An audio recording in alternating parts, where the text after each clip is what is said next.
Hi, I'm Milesy, and today I want to talk a little bit about gatekeeping.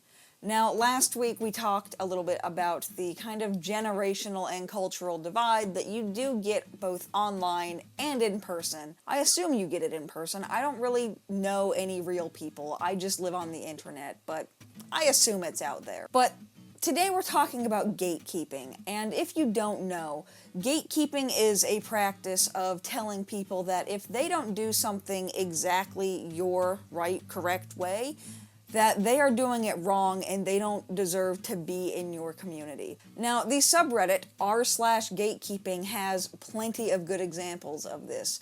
Here are a few.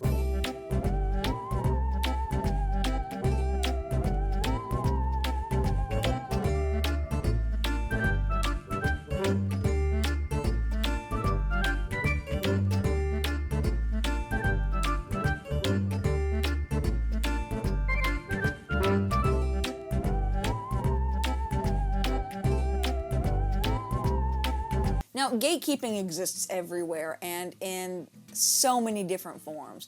And when it comes into this hobby, it tends to take on a really kind of unique and almost distorted appearance to the point that you might not even recognize it as gatekeeping unless you were already familiar with what it is. But I do see it a lot. I tend to see it more on Facebook than I do on Tumblr, but it is there on both sites. It tends to come about in the form of the back of your work, and whether you use a hoop or a scroll frame, or whether you grid your fabric, or the fabric count that you use, or the type of fabric that you use. And that's even a big one right there, is the fabric count and type, because you may not even realize that you're doing this, especially if you create patterns, but a lot of people will see on the pattern 428 count or 416 count and assume that they have to use that count. But if they're not comfortable with that, it will make them think that doing it on any other count is wrong and that it will ruin the piece.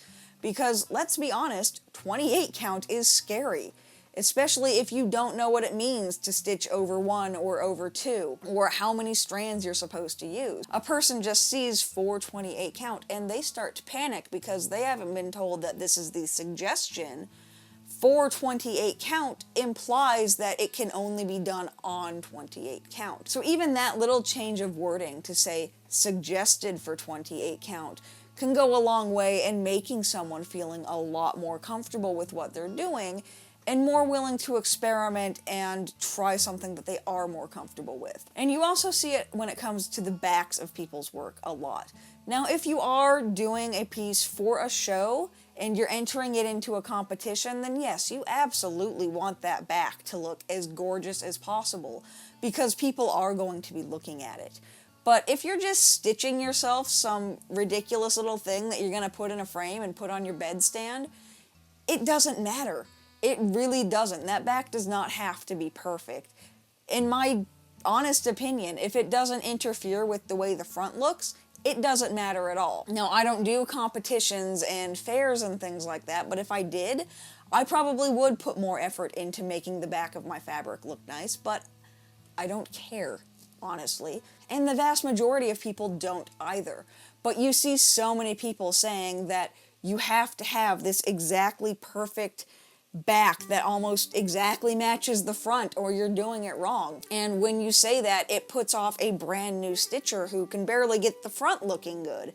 If they have to think, oh no, I have to make sure both sides look good, of course they're gonna run away and put it down because that's scary. And people don't really realize that, what they are saying as a suggestion to one person can come off as being a hard and fast rule for everybody just from the way that it's been worded. And that's the thing too, is that poor wording can and will diminish the fun, and it can even be dangerous in some situations. Although admittedly here we're not really talking about life and death, but it can be detrimental to someone's mental health and their physical well-being just because they constantly think that they are doing something wrong. So we do really have to be kind of careful about how we word things. And if it's not actively discouraging someone, on the other hand, it is just starting a catty flame war that's never going to end.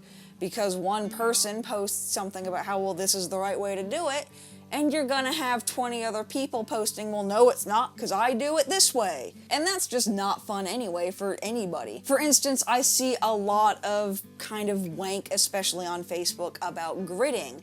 About how if you grid your fabric, you're just taking all the fun out of it, and how gridding is just a crutch and you need to let it go. But I am not here to pull out my hair because I can't count to 10. I am here to have fun and to relax, and if gridding helps me have fun and relax, then I am going to grid until the day that I die. And thread heaven is another one that's been getting a lot of drama lately, especially on Facebook, because if you aren't aware, this is a thread conditioner that is being discontinued, and a lot of people really like it. I'm not a big fan, but I can see why people would be. But what wound up happening was that a lot of people wound up posting, just in panic because it's going away, so now they have to stock up, and now they have 20 little pots that, quite honestly, they're never going to actually use. But because there's this huge performative panic over this one insignificant tool, it's started this weird back and forth, catty, know you kind of flame war, where now people are making roll call posts essentially, just saying, well, I don't use thread heaven if you don't either raise your hand, or I use beeswax, if you use beeswax, raise your hand. And from the inside, it can at one point just become kind of a meme and almost seem funny. But from the outside, if you're a brand new person coming into the community, it just looks like this community is full of wank and infighting, and that nobody's actually doing anything productive, and that will drive people away. Someone will come into this group and they'll see this and they'll go, oh no, I'm gone, bye. And you do see some of this on Tumblr. It's not exclusive to Facebook. It's just that the way Facebook is put together makes it a bigger breeding ground for this kind of behavior. Whereas on Tumblr, you have the younger crowd who are basically just full of all this fuck you energy. And really, that's what gets shit done. But what winds up happening on Tumblr, because there aren't any closed groups where when you post your thing to this group, only this select special group of people can see it, it's out there for everybody, and the whole site can see your post. So if you make this post and you're telling people that they're wrong, you will get so many other people just dogpiling on you, telling you why you are wrong. And eventually it will just build up to a point where you're either forced to change your position, or you're just weighed down by so much bullshit that you have to delete your account to get rid of it. So it does happen, it's just a little bit different because the sites work differently. But in both instances, what winds up happening is that people come in new and they see this and they instantly leave. And what happens when you have a group or a community where there are more people leaving than there are new people coming in? Shit dies. It goes away. I mean, it seems like every couple of months you're hearing about someone who's struggling to revive a cultural art or to keep their language alive because their community is so small that it literally won't exist within a few generations. I mean, hell, Latin died and the Romans owned most of Europe at one point, so nothing is going to stick around forever unless you make sure that you have more people coming in than are leaving. Now, there are ways to offer help without just being a massive asshole who comes onto people's posts and say, hey, I know you didn't ask for this advice, but I'm giving it to you and you're wrong. You can be more proactive and you can build up instead of tearing down. Put together tutorials, and when someone asks a question, just drop them the link.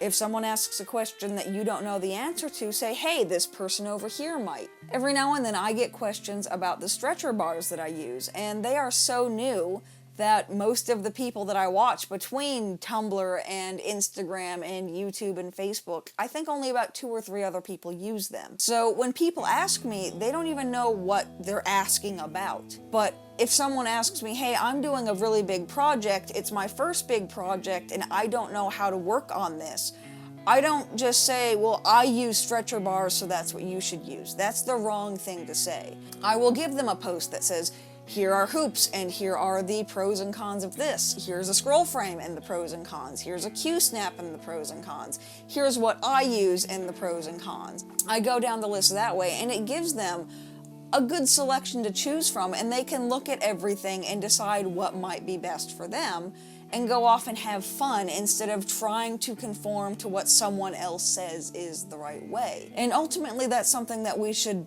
trying to be getting rid of within the community, is telling people that they should be doing it this way, because we are here to have fun and relax ultimately, and what's relaxing about being told what to do? Absolutely nothing. But this was just something that's been kind of building up, and I've been wanting to get it out for a while, so hopefully I didn't piss off too many people, but let's just end it here for now. If you have anything that you want to add, please put them down in the comments below, because I would love to hear it, and I would love to have conversations with you guys about it. But thank you guys so much for liking, commenting, subscribing, all that fun stuff, and I will see you later. Bye! Thank you for watching. If you would like to support future videos and get some neat stuff in return, please head over to my Patreon page. Your support means a lot to me and goes a long way.